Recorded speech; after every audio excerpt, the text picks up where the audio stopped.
আরব দেশের খেজুর বাংলাদেশের চাষাবাদ বাংলাদেশের বাজারে আপনারা দেখতে পাচ্ছেন প্রচুর খেজুর বাজারে এসেছে। এগুলো সব বাংলাদেশের চাষাবাদ হয়েছে। আপনারা দেখতে পাচ্ছেন প্রচুর টাটকা খেজুর। এগুলো কিন্তু কাঁচা খেজুর, কাঁচা অবস্থায় খাওয়া যায়, প্রচুর মিষ্টি। এই খেজুরগুলো আড়তে বিক্রি হয় 260 টাকা 280 টাকা করে।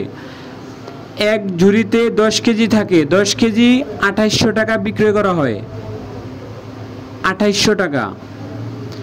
প্রচুর খেজুর এসেছে বাজারে। আপনারা দেখতে পাচ্ছেন বাংলাদেশের বিভিন্ন অঞ্চলে, বিশেষ করে বরিশালে প্রচুর চাষাবাদ হয়।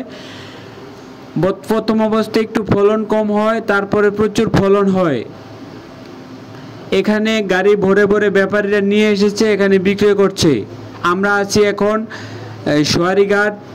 সোয়ারিঘাটের পাশে ওয়াজঘাট, সদরঘাটের একদম কাছাকাছি জায়গায়।